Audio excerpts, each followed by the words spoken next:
Okay, so welcome everybody to today's Distinguished Speaker Series event. I am absolutely thrilled to have Melissa Bernstein with us here today.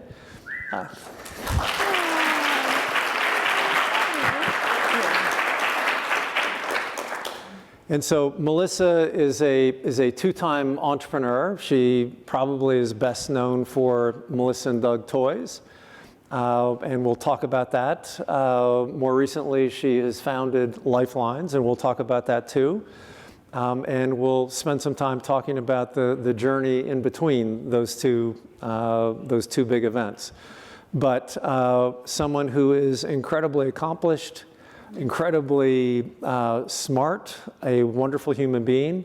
So Melissa, one of the things that we talk about in the Fuqua community is that we look for leaders who have this triple threat capability of IQ, EQ, and DQ, which is emotional intelligence and decency. And you truly encapsulate this triple threat capability. So a wonderful role model for our students to hear from. So I'll be asking Melissa questions to start things off, and then about 2/3 to 3/4 of the way through, I will turn things over to the audience. So, and by the way, anything goes. So please, and I'll be staying after if anybody wants to talk personally about anything they have on their minds. Okay. Well, thank you, because you have an amazing story, and we're not going to be able to cover all of it in the time that we have up front here. So let me start with you. You went to Duke. What brought you to Duke in the first place? It's a great question. I would say the nice weather and public policy. Okay. And so all of that was leading up to kind of an obvious path that when you left, you went to Wall Street, right? Exactly. So public policy was the perfect preparation for? So, I think so many of us early on, we don't learn to heed the cry of our own soul. And I was a victim of society, and that fear that if I didn't go sort of a professional track, a real career that I could grow in and become successful in, that I wouldn't be seen as worthy to my family, to society. So I really honed in, actually before Wall Street, on being a lawyer. It's a longer story than that. So I decided I wanted to be a lawyer at age 10 because when I told my family, they were like, really? You want to be a lawyer? That's great. Now, for those of you who know, I'm an introverted, creative misfit, and like the law, rigidity, is the antithesis of who I actually am. I'm the heretical thinker, not the formulaic thinker. So I decided I wanted to be a lawyer, did public policy, became fluent in Japanese, and I was going to go to, in my mind, Columbia Law School. The only thing was I had to take the LSAT. And I was having a really hard time with the LSAT. I somehow couldn't do the logic problems. I think my mind thinks too simply, and it was too complex for my simple brain. Maybe too creatively, not too simply. I don't know. But I was like failing all my exams as I was studying, and I ended up going into the LSAT and having a complete panic attack and not being able to even finish more than maybe 20% of it. So I had to void the test, leave the room, and decide what I wanted to do with my life. So, because I still hadn't listened to who I was, which was this creative soul, I decided I would follow the path of what the hottest job at the time was and what would deem me a success in my parents' and society's eyes, which was a financial analyst at an investment bank, which is why I decided I was going to get one of those coveted roles and work on Wall Street. So how long did that last? Well, It lasted, and the glow over it lasted about 2 days. When I got the offer, I was like, I've made it. And then I worked at Morgan Stanley, and I think we had to do an mini MBA at Columbia Business School. And I think the first class I took, which I realized that numbers do not speak to me, and like, the people around me were like talking and making all these beautiful graphs and things out of numbers, and I was like, oh my gosh, they're just sitting there, they're just boring old numbers, like, I knew that something was wrong with this career and I would say very quickly I knew that this wasn't utilizing my talents or my abilities to a great degree, and I started to become like a flower without water and sunlight, and I started to very slowly but intensely sort of become more and more despairing, I would say, to the point where I couldn't really even get out of bed to go to work. You know, working 150-hour weeks, being on, in those days, a pager attached to me, and being paged in the middle of the night, and not really understanding why I was doing it, and not really enjoying what I was doing either. And there were so many around me that loved it. Like, they got so excited by numbers, and I just knew it wasn't my language. Mm-hmm. So you figured out that it wasn't the right thing for you. How did you figure out that what spoke to you was being an entrepreneur? Well, I wasn't able to do it alone. That's where my boyfriend at the time, Doug, came into play. And, you know, I was really miserable and just feeling like, to be honest, that existential feeling that I've always felt, that like, what's the point? Like, there's no meaning to this. And he was in advertising, and although he enjoyed what he was doing, he was feeling similarly like, I can't really spread my wings and do what I want to do, even though I'm in my 20s, I want to be running the company. And he wasn't running the company. So he sort of convinced me on one day. I said, you know what, Doug, I don't think I can, I'm in tears. I said, I don't think I can do this anymore. Like, I can't do something that doesn't make my heart sing. And he said, so let's do something else. And I was like, I can't do something else. Like, I have to do this my whole career. Like, I have to do my 2 years. I have to go back to business school. I have to come back as an associate. And like, this is my destiny, my fate. And he was like, no, it's not. We can do something else. So we decided to go away. We were just dating. We decided to go away to a bed and breakfast on one fateful weekend. And we said, we are not leaving this room. Most people would go for other reasons. We're like, we're not leaving this room until we come up with an idea that we are going to start. And we very quickly honed in on children, because all our parents are involved in education, and we love children. We have 6 of our own now. But we decided it had to be something with children. But we explored all kinds of ideas with children. We explored schools, we explored curriculum, we explored products, and ultimately we honed in on the idea that if we could create products that were a catalyst to unleash imagination in children somehow, that would be super cool. What was your second best idea, in case someone wants to run with that? Our second best idea, which I still think is an amazing idea, was, well, it would end up being a chain of schools, but schools that taught life skills, not rote learning. And, you know, even back then, we were like, school learning is so, like, just makes no sense.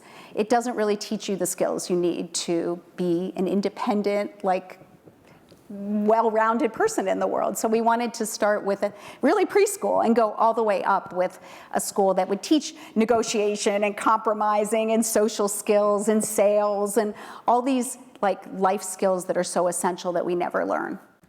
But when you came out of that room, it was toys. And it was toys. And so it was products, yes. Do you recommend starting a company with your boyfriend? Oh, wow, there's a loaded question. You did become married, so it seems like it worked. Married, and yeah, I met him at 19, and we're still together and thriving today, which is so wonderful.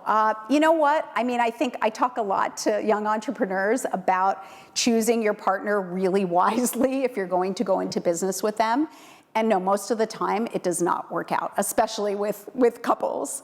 But you know, we're really fortunate. And if you think of a business venture and starting a company and sort of all the resources you need as sort of a pie, that's how I think about it.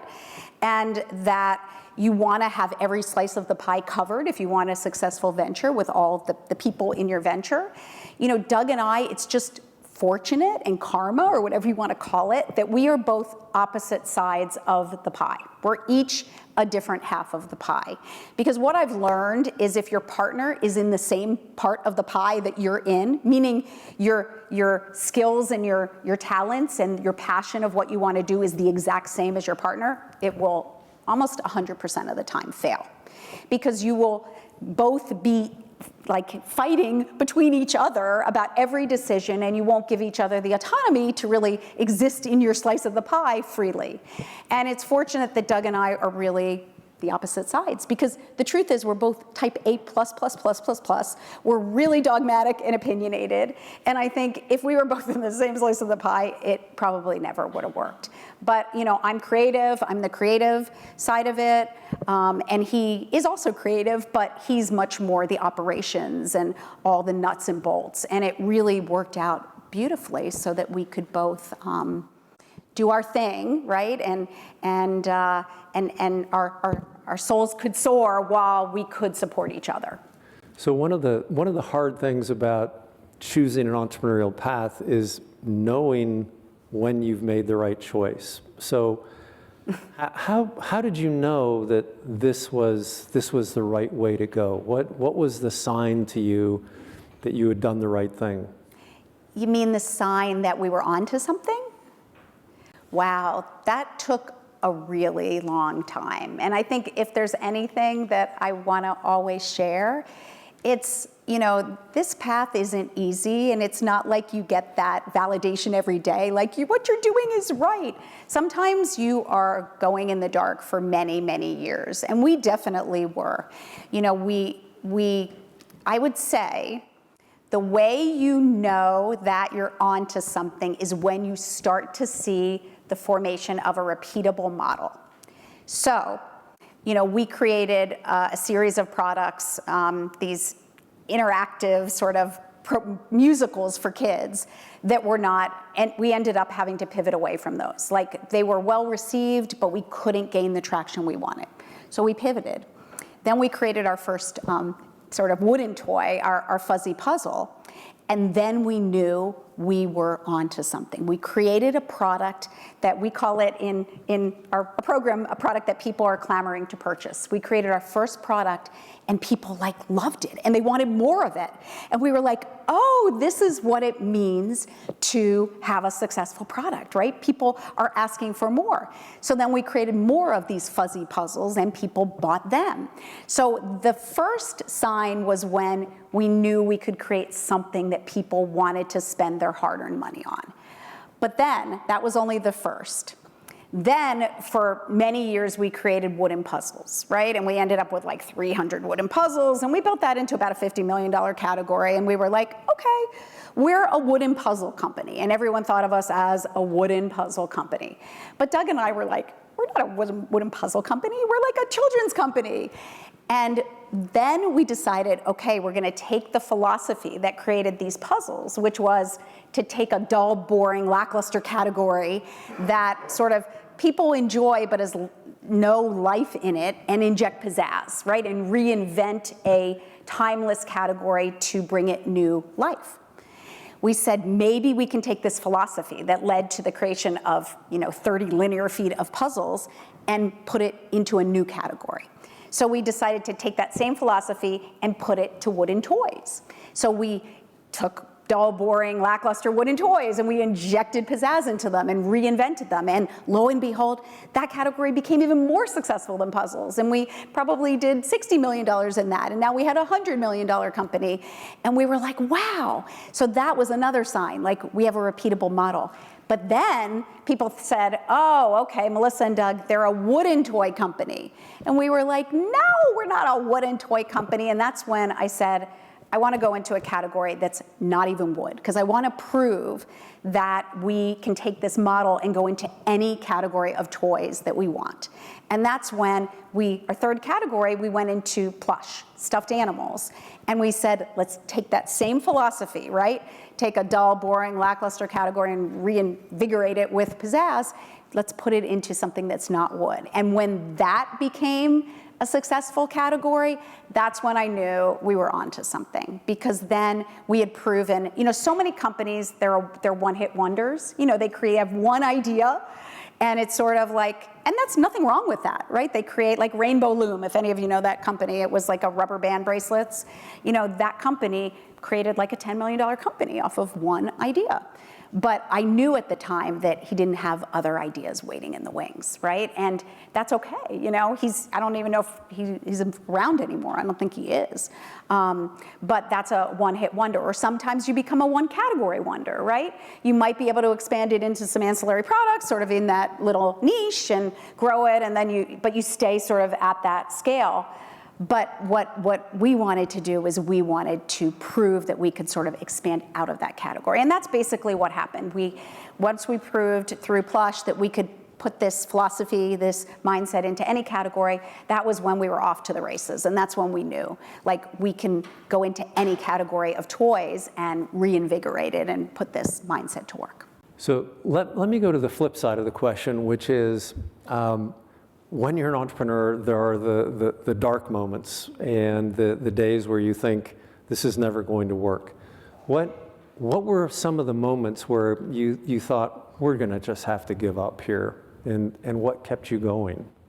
Oh gosh, so many. I think, in 34 years, we have faced every conceivable challenge you can imagine. Some of you may have heard, if you listen to like how I built this, I talk about how our own manufacturer stole our product and came to the very trade show we were showing it at with our exact product, like 2 rows down, and was selling it. And one of our customers came up to us and they were like, your exact product is 2 rows down. And we were like, what? Because in those days, like you've put all your life savings and your energy into this product. And Doug ran over, I was manning the booth because it was at our largest trade show, and it was our factory. And it was that sense of betrayal that you'll never forget. And we decided to give up. We actually were so morally offended by what happened, and we realized that this industry, toys, which is supposed to be so playful and lighthearted, by the way, toys is like the most ruthless industry. In fact, I was watching Shark Tank a few weeks ago, and there was a toy company on it, and one of the sharks said, by the way, toys is the most ruthless category. And I was like, yes, it is. We quit. We decided to give it up, actually, and go to academia, actually. So that's how close we were to giving up. So that was one thing when our factory copied us. So many other times, oh my gosh. We had typhoons that sunk our boats, and all our products and our inventory that we paid for went down, and we were like, should we give it up? We had fires in our warehouses that, burned everything. So what makes you continue on when you have, and by the way, so what started to happen is we used to, every time something terrible happened, we would say, oh my gosh, the sky is falling, it's the end, it's the end. And then we started to learn, if we can take this challenge and turn it on its head, right, and learn from it and grow and figure out a way to not have that exact thing happen again, then we will start to spiral upward. And what started to happen is, then we realized that these things will continue to happen. Not the same thing, but a new different problem will rear its head every year. So we started to say, okay, what will the problem be this year? As opposed to being like, oh my gosh, it's happening, we started to say, okay, bring it on. And I'll give you an example of how we really overcame one. So when we started to go from making small products to big products, we made all these little things. We made puzzles, we made wooden toys, we made stuffed animals were big, but they didn't have a lot of complex assembly. We started to then make really complex things that needed assembly. Well, complex for us, like kitchens and grocery stores. And basically, they would have 200 pieces and a whole bunch of assembly. Well, when we made these, we didn't think about that your packaging needs to be engineered as well. When you're putting all these wooden pieces together in a box, like they need, packaging between them or they're going to get all scratched up. We didn't even think about that. We basically took all these pieces, we put it in one of our boxes. I mean, we put sort of packing, but not proper packing. And basically we sent out probably 10,000 kitchens on our first run. And every single one of them ended up getting to the consumer damaged. Like the entire shipment. Every customer was calling. I mean, our phone was ringing off the hook and it wasn't good. It was, the kitchens are all damaged. I can't use these. They're all dinged up. And that was a moment when we were like, oh my gosh, like we lost an entire shipment. I think it was a couple $100,000 shipment. Like, what are we going to do? And we looked at each other. Whenever one of these things happened, we would look at each other and we would say, like, do we want to continue doing this? Are we, like, do we have the stomach and the heart for this? And we would always be like, yes, because our dream is that we continue. This is our dream. And what's the alternative? It's like going back to corporations. And we both knew that that was not tenable for either of us. So we said, okay, what are we going to do? Well, we need to hire a package engineer. A package engineer, like who would have ever thought we'd need a package engineer? But if we want, so basically every consumer that called, we said, okay, throw them out. We will credit you back. And they were like, well, when am I getting my kitchens? Well, it's gonna be a long time because now we have to engineer packaging to fit all those pieces. So we basically, simple things, right? We hired a package engineer. We also had this issue where we had made them very difficult to assemble. We really hadn't engineered the design. So in addition to being scratched up, they were also really difficult to assemble. So we also ended up we had no engineers. We were just having like one of the guys on our team who happened to make, like furniture, basically engineered this. And he'd made one at a time, right? He hadn't mass produced anything. So he made it so that you could build one of them, not thousands of people could build these. So we hired an engineer who actually was, a mechanical engineer who could help us engineer these things. And we ended up taking what was horrible and rejiggering our business to make it into, a $20, $30 million category a few years later. By really, not only did we fix the problem, we became expert in, we said, let's make it so that these kitchens, which other companies, it takes 2-3 hours to build, let's make it so ours take 1 hour to build.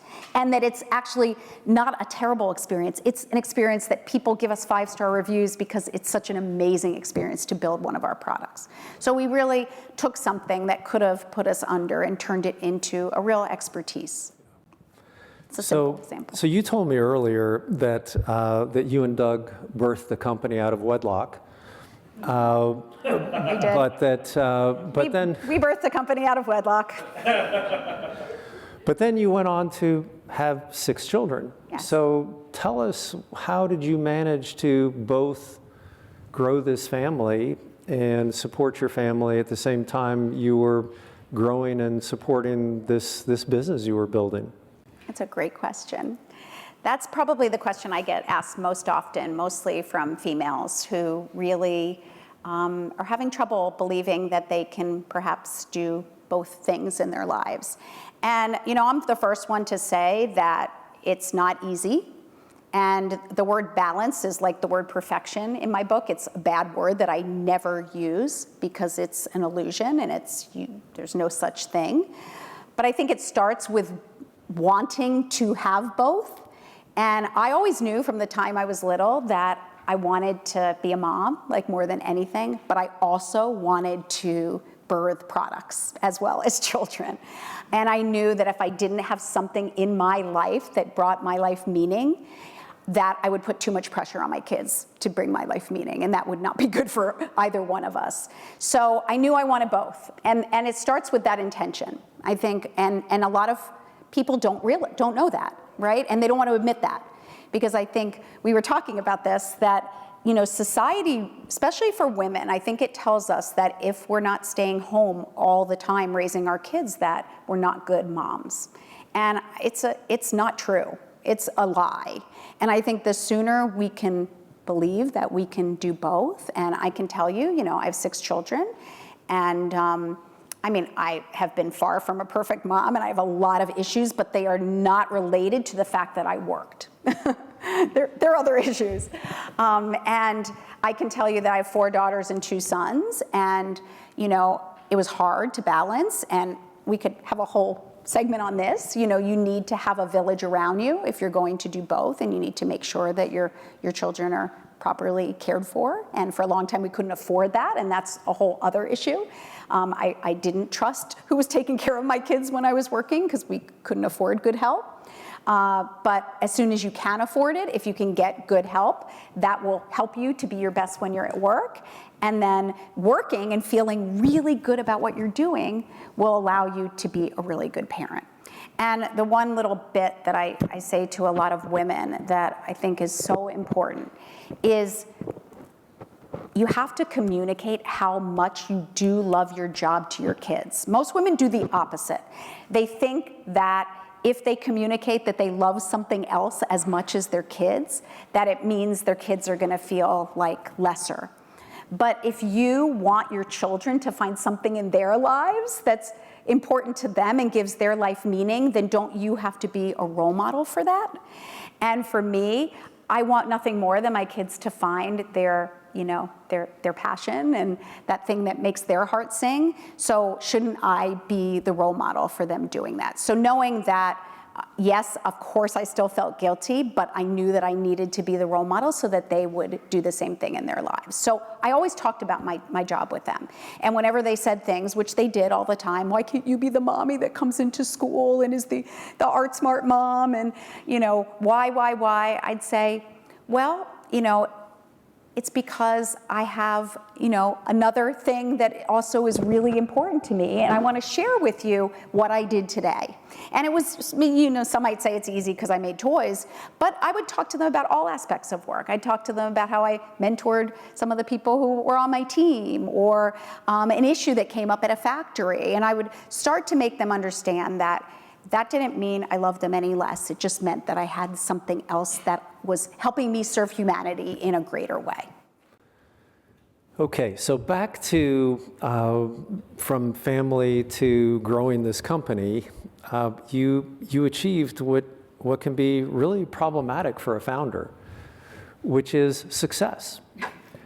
And so you grew this startup into what you had feared, which was an actual corporation. So tell me, how did it feel when you reached the stage of you've got lots of people working there, millions, hundreds and millions of dollars of sales? Was it still sparking the passion in you at that stage that caused you to do so many difficult things? That's a great question. No, honestly, I think Doug and I started to realize the bigger it got, and this year will be, over 700 million. I think we realized that that entrepreneurial flutter of your heart, right, when you're jumping into the abyss of that unknown, starts to leave the bigger you get, and it becomes much more formulaic, and it becomes much more about pleasing the customer and looking externally and the things you have to do. And for me, that was really hard. I would say, part of being an entrepreneur, I think, and being just a good human is understanding sort of where your sweet spot is. And I know for me, it's purely in the creating.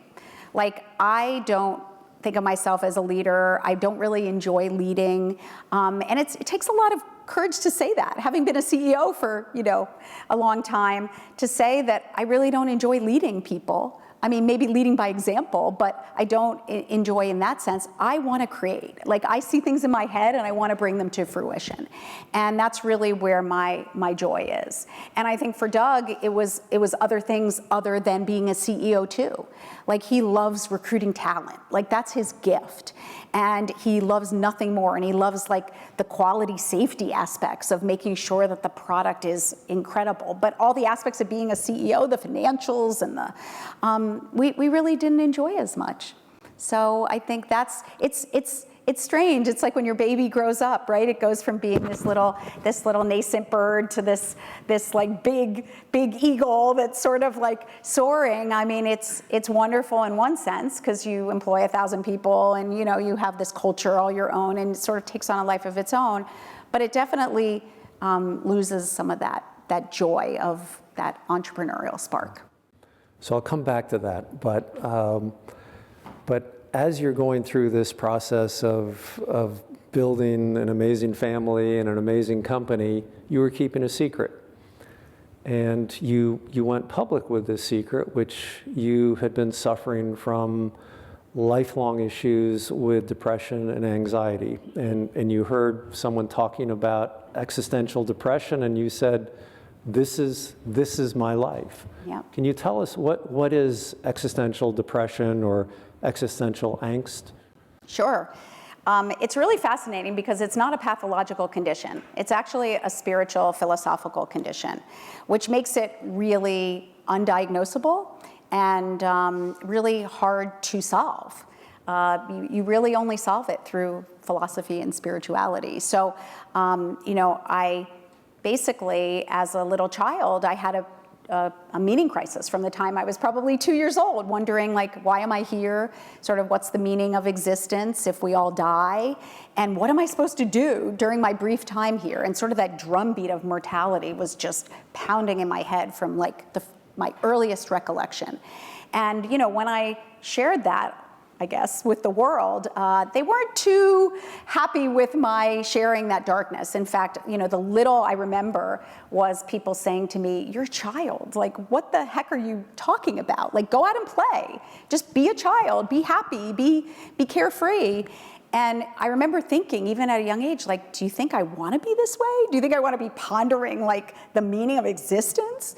Like, no. But because society didn't accept me as that dark, really despairing person, I knew that if I needed to find acceptance, which we all do, by the way, human beings need to belong, that I had to change into a person that would belong. And for me, unfortunately, that meant changing who I was and hiding all that darkness and basically anchoring to two methods of acceptance, which was perfectionism and pleasing, and sort of adopting that as my mode through life. And it became who I was. Like, I say I was wearing a facade, but the truth was that was who I was. Like, I was unconscious of this fact that this existential, angst was like, sort of festering in me.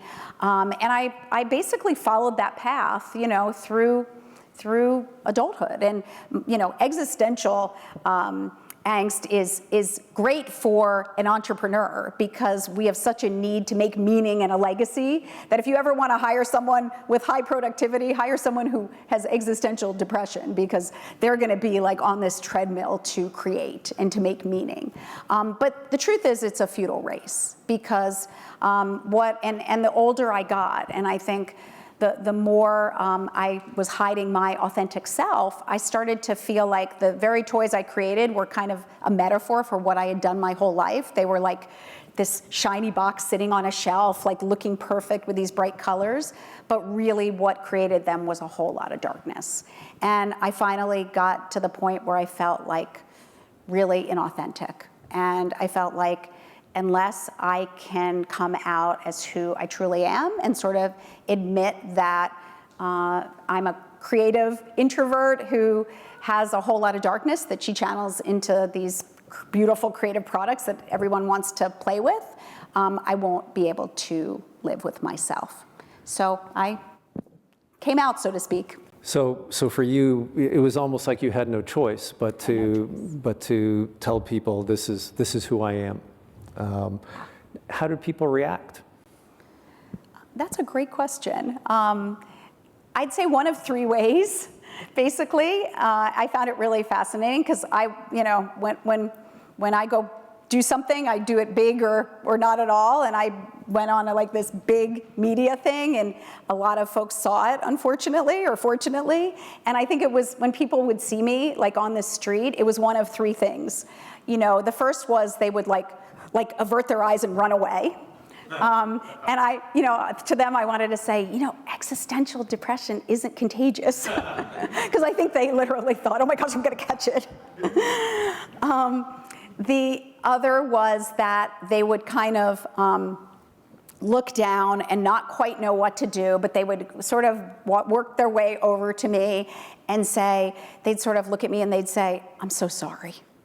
And I knew that was like, of course, that's not what you're technically supposed to say to someone who's despairing. I'm so sorry, because then you're not accepting them as they are. But I knew that they were trying. Like, that was really sweet. They didn't know what to say, so they would just say, I'm so sorry. And I would, of course, say, oh my gosh, thank you so much. That's so sweet. Or some would come over and say, you know, you look really good. Like, you must be doing better. I was like, no, this is the way I've always looked, but thanks. Not good, but I haven't changed that. And then the one of the groups, which was the most wonderful, is they'd run over and they'd be like, yay, good for you, you did it. And they would like dance with me, and they'd be like, you know, you're gonna touch so many people, and those, you know, that was really gratifying. But it was all kinds. But I will say, you know, I waited so long to share my truth because I wasn't ready. And I think by the time I did, I was so ready that I didn't care what people thought. Like, I was doing it no matter what, or I couldn't live with myself anymore. And I did it, and now I've transcended it. Like, I'm past the story now. Okay. So one question is that I asked, how did people react, which is, when someone has the courage to reveal their authentic self, how do you act as an ally for that individual? So what is the best way people can support someone who is revealing that they're struggling with something like depression or anxiety? There's no real answer other than to just show them that you see them, that you empathize with them, and that you're there for them. And I think that's all you want. You want someone to know, and that they're not going to treat you any differently. I think, you know, the thing that maybe I worried about for so many years was I didn't want people to treat me any differently, right? I didn't want to be shunned. I didn't want to be thought of as weird or an outlier. But the truth is that once we have the courage to do it, we just do it, and we support everybody else who has the courage to do it, and show them that there's nothing wrong with them. This is very much, you know, what I've learned, again, in being existential despair is non-pathological. It's a human condition. So as humans, we are the full spectrum of emotion, from the nihilism at the very bottom to the profound joy in just being alive. And I'm all of it. And that's, I think, part of, you know, what I realized in my deep journey inward, which I finally took, was that, you know, because I'm highly sensitive, and that's part of being a creative, for any of you who are creatives, you know, we are highly sensitive, and our nervous systems are highly sensitive. So for me, I feel both the beauty and the pain of the world more profoundly than other people. And that's just who I am. When I see something beautiful, I cry. But when something hurts me, I cry too. So I think that's just who I am, and society has a hard time with things that are kind of very dramatically, you know, moving from one extreme to the other. And that's okay. Like, I don't have to be friends with everyone, and everyone doesn't have to like me. But for all of us, I think if we can get to the point where we're okay being who we are, despite what people might say, then that's the ultimate, right? So people are acknowledging that many individuals in society do have mental health challenges. That's becoming more apparent. At the same time, I don't know if the stigma attached to that has changed in a fundamental way. So, but what advice do you have for people who are struggling with, this is who I am? Do I tell people? Do I let people know this is what I'm struggling with and what makes me who I am? It's a great question. I mean, I truly believe that if you're ready, you won't question it. I think if you're still wondering if you should tell people, you're not ready yet. And for me, the journey was an inward journey first. So, I think society has us looking externally through most of our lives, right? We're looking outside for validation in society to tell us who and what to be. And until you have the courage to sort of stop looking externally and go inward and really define who you are, which, by the way, continually changes too. I think once you can do that and feel okay with who you are and accept yourself, you won't question anymore what anyone else thinks. And that's what it took for me. It took, my inward journey took 5 years. So it wasn't, I had so many deep, dark feelings, and it took the help of a professional. There wasn't a chance I could go and explore that nihilism without a professional. So, but once I did it, and I truly accepted that it's all part of me, and I'm not just the darkness, which I believed I was, I'm the full spectrum, then I was able to just say, this is who I am. And I think part of what I'm trying to do now is to show people that, creative people, for one, most of us are highly sensitive and have kind of stigmatizing personalities. And if you want what we create, you're probably going to have to accept us. So, and then the other thing I was trying to show, I had a lot of pushback from people, and this I love the most. One of the most scathing letters I got were people who said, you have everything. You don't know despair, right? Because I have every material thing I could ever want. I have a husband who I adore, and I have 6 children. In terms of the superficial measures of, well, not even superficial and real measures of success, I've achieved them. And a lot of people were angry that I would dare come out and say, you think you have despair? This is despair. And I love that, because the truth is, I was born with this. Way before I had any material wealth or any of that. And who we are isn't determined by our success on the outside. So I loved every person who wrote me. I basically either wrote them back or asked if I could speak to them, because I wanted to show them, the face of depression isn't what, anybody can have it. And I think it's the more we can share that truth and show that it's agnostic of your material success. It's agnostic of your looks on the outside. It's a chemical thing that's in some of us, the more I think it will be less stigmatized. So you wrote a book about your personal journey, and you founded a company on the basis of your experience. So tell us about your latest venture. Sure. So I think once I wrote my story and I came out as my authentic self, everything changed. And I realized 3 things I think that led to the formation of Lifelines. One, I saw for the first time that I wasn't alone, because I think any of us who feel different and hide that difference from society, we feel in our soul that no one will ever understand us, and we'll always be alone in who we truly are. And I realized once I came out that actually that's not the case. I had thousands and thousands and thousands of people reach out to me and say, I feel the same way. So I wanted to show others that they weren't alone. The second was that I've been so fortunate and I've been able to take all that darkness that really raged through me and channel it into light and create products that have been able to touch people. And that has been a profound gift, and that's what saved me. And I think so many people have that darkness and don't know how to channel it and are really suffering. And I wanted to help people to find that light inside them and find the channel and the conduit to channel their own darkness into light. And then the third sort of premise that Lifelines is founded on was, we spend our lives looking externally for the answer and the pursuit of happiness. It's all, out there. But the truth is, it's not. The truth is, it's all inside. And it took me a lifetime to realize that. But what I realized is until we have the courage to sort of stop racing externally for meaning and actually stop the futile race and go inward and really say, who am I? You know, what do I value? What is it I want to do in this world? And then align your actions with that, we won't really find fulfillment or meaning. So Lifelines was built on that premise, and basically it's a whole ecosystem to support people in their well-being and finding meaning and being their best selves. And we have I think a beautiful content that's based on my practice to still be here and be equanimous in the face of sort of that full range of emotion that I experience. And we're creating products, which is really a joy.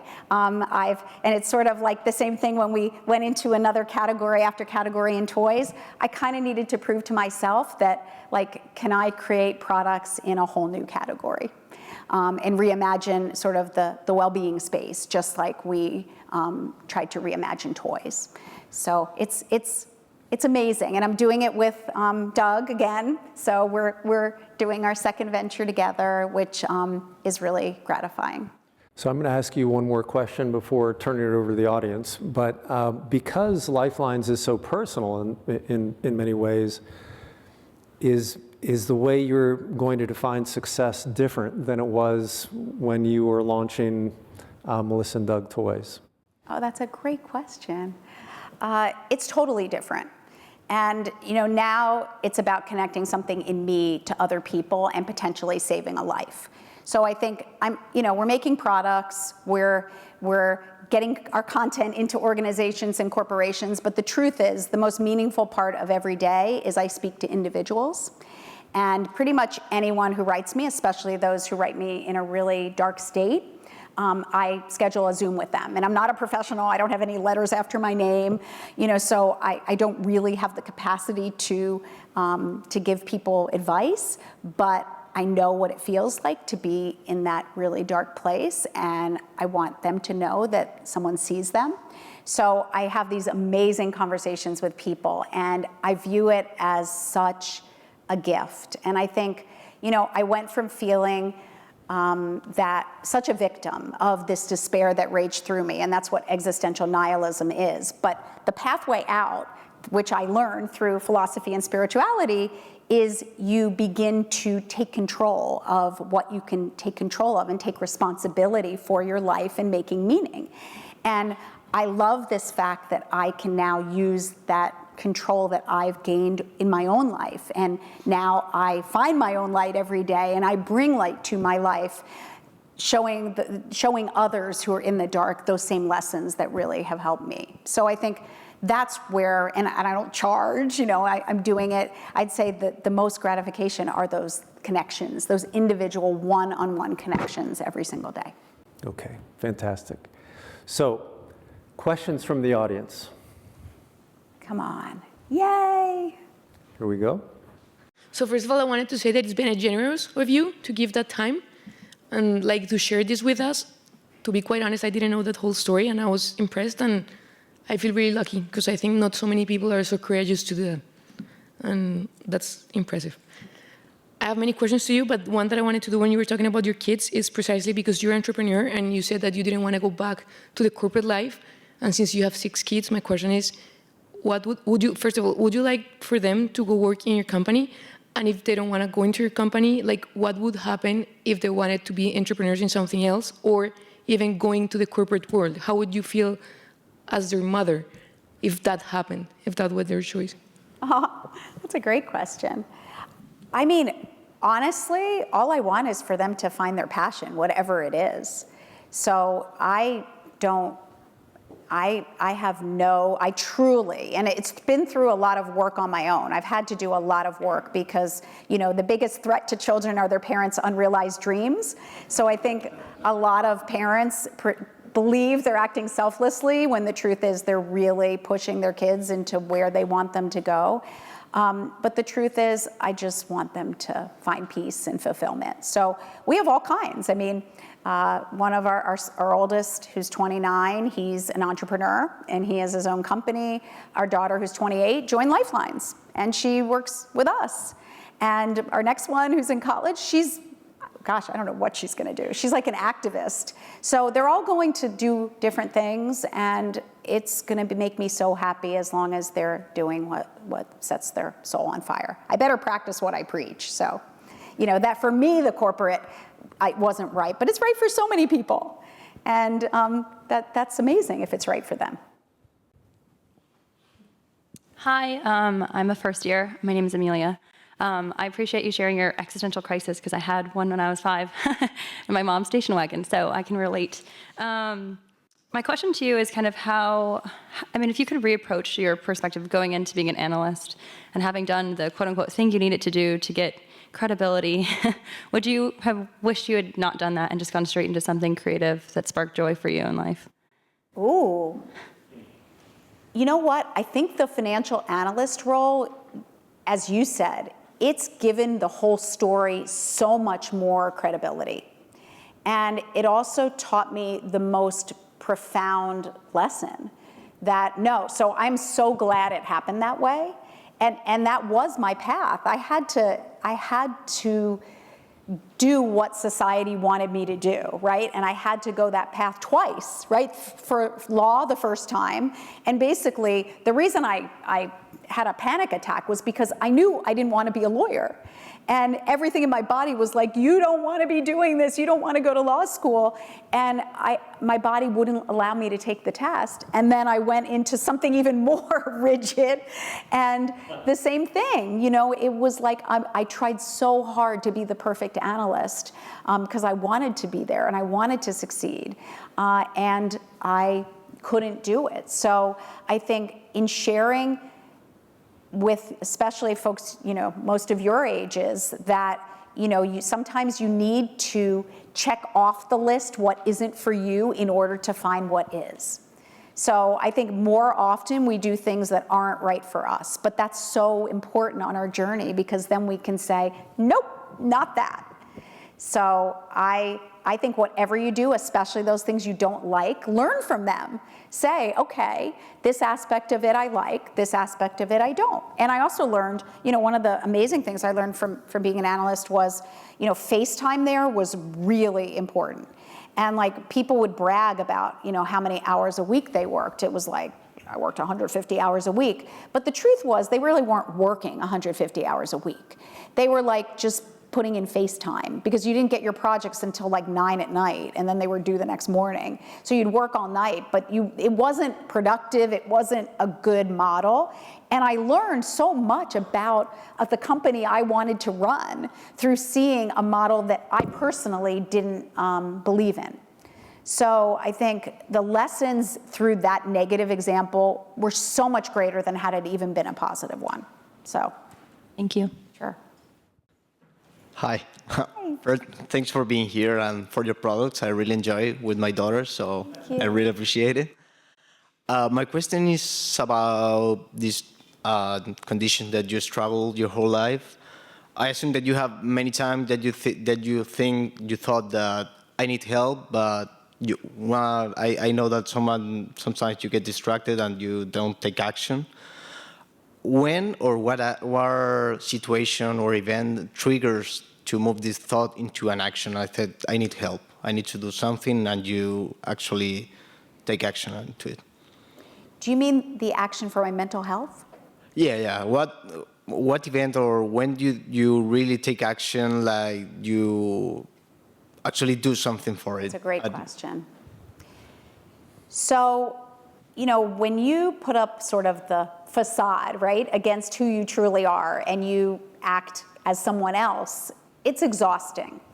And I think when you're in your 20s, you can kind of, or your teens, some of you, you can do it. In your 20s, you can do it. Even in your 30s, you can do it. But as I started to get into my 40s, I started to become more and more exhausted. And I didn't quite know what it was, but I knew I was like, it was like I was like the dam that was the barricade to my real feelings had been pretty solid, right? And all of a sudden, little cracks were starting to show in it. And basically, I started getting all these clues, like that I'm not living an authentic life, I'm not being honest, in my life, I'm not necessarily making my actions consistent with my values and who I am. And all these little incidents started to happen, and I would say at just around like 48, for me it took middle age, and that's why they call it a middle age crisis. Finally one day, I don't know what, it was like one last little thing, and it wasn't even a big thing, I was just like, I can't do this anymore, I need help. And I literally just kind of like sat down and was like, wow, I need professional help.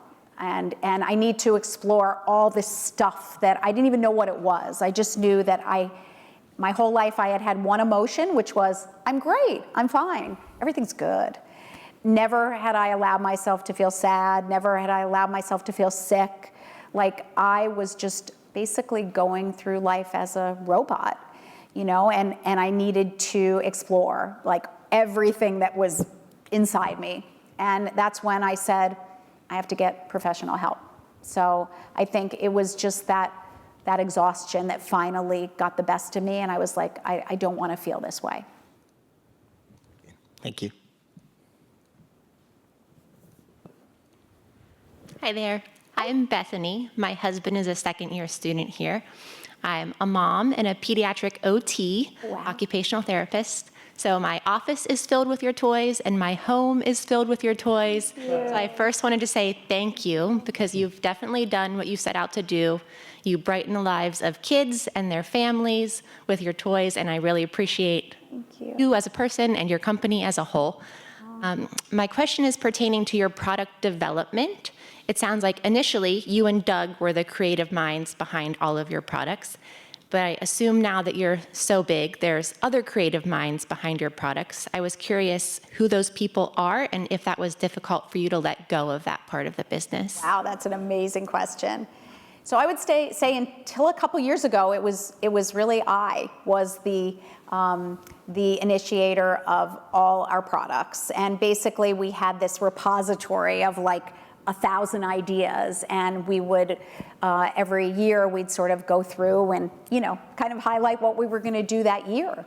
And really, it was the most joyous part of what I did. And I think, I built this incredible team over the years. My team was, handpicked and homegrown and really imbued with our philosophy and our principles.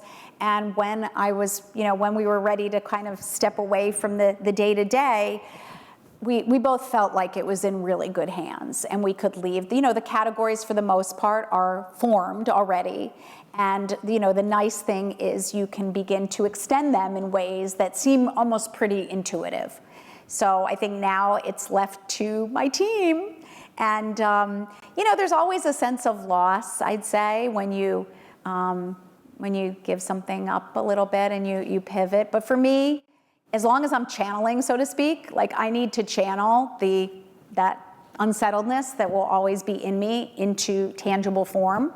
So I have to be creating something that I can hold in my hands, not just theory.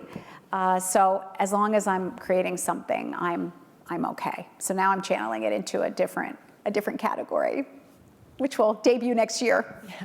Well, it sounds like I know your team is doing a great job, because like I said, they're all throughout my house, and I'm excited to hear more about Lifelines and see what comes to fruition with that as well. So thank you very much. Thank you. Thanks for supporting us. Hi, I'm Lauren. My question is, when building Lifelines, what was the most difficult part or piece to figure out? And was there anything you brought from learnings at Melissa and Doug into Lifelines?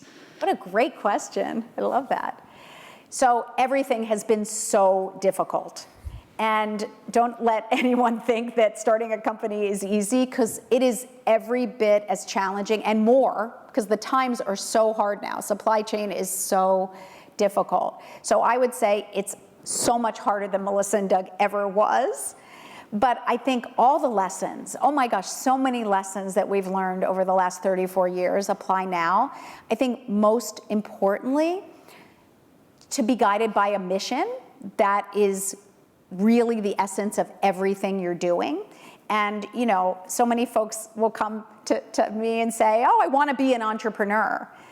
But that's the goal. That's not the verb is, well, what is your mission? What problem are you trying to solve? What right are you trying to, what wrong are you trying to right? Like, what is the question you're trying to answer?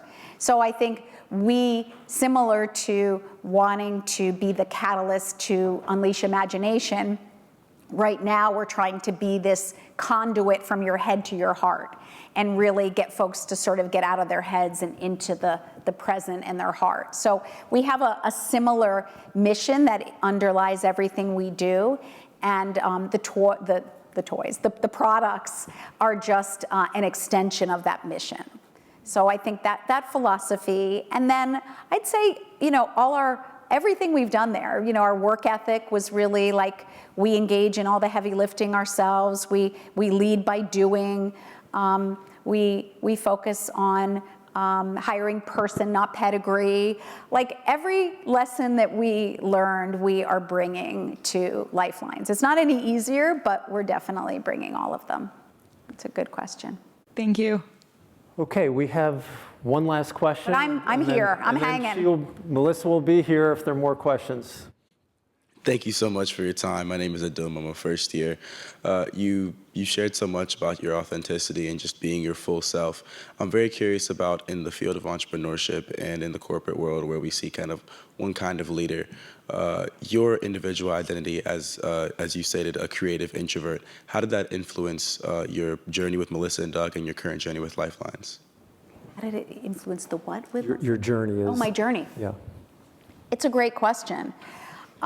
I don't think it made me the best leader, to be honest with you, because the truth is, I'm really an individual contributor, like, who's mostly in her own head trying to bring these ideas to life. And I love, like, motivating a team to help me bring the ideas to life. But in terms of leading an organization, which I had to do for a while, I'm really not the best. And I think, to be honest about ourselves is the most powerful thing we can do, because when you're trying to be something you're not, like, you're not serving anybody's good. So, for example, Doug and I were co-CEOs of Melissa and Doug for 20 years, and I despised almost all the CEO responsibilities. Like, it's not really what I can do it. So sometimes when you can do something, like, you think you should do it, but I didn't enjoy doing it. The only thing I really enjoy is I enjoy being the voice of the mission and empowering people with a beautiful mission. And I love creating. Like, creating is my lifeblood. And I love seeing ideas in my head and bringing them to life. And finally, after 20 years, I was like, I don't want to be CEO anymore. I want to be chief creative, person. And titles don't even matter to us anyway. So I stopped being CEO and I went to being, head creative, and my life became so much better. So I think, and even now with Lifelines, I basically started by saying, Doug, you can be CEO. God bless you. I just want to create products and be the voice of the mission. And I want people, if we're going to do this other venture, I want people to support all the other areas. Like, I don't want to be reviewing people. I don't want to be worried about the financials, the safety, the hiring. Like, I want to bring these products and this content to life. So that's how I can best be of service to the company. So I think the sooner we can become really aware of what our true skills are, not who society's telling us to be or what we wish we were. Like, sure, I wish I could be like a leader in that way, but I'm not. And like, to try to fake it is just a waste of everyone's time. So I think being aware of that can really help you in your career, know what piece of the pie you're in and where you want to hire around you if you are doing something entrepreneurial. If not, then you just know where your skill set is and you can better communicate it to those you're working with, and they can best utilize you. Did that answer your question? Absolutely. Thank you so much. Okay, so Melissa, thank you so much. Even though you've been pretty critical about your capabilities as a leader, leaders come in all packages, all different kinds of people. But one of the things that all great leaders have in common is self-awareness around who they are, what they can do, where they excel. And so thank you for sharing with our community what it means to be an authentic leader and a truly great leader. So thank you so much. Well, I can learn a lot from you about leadership.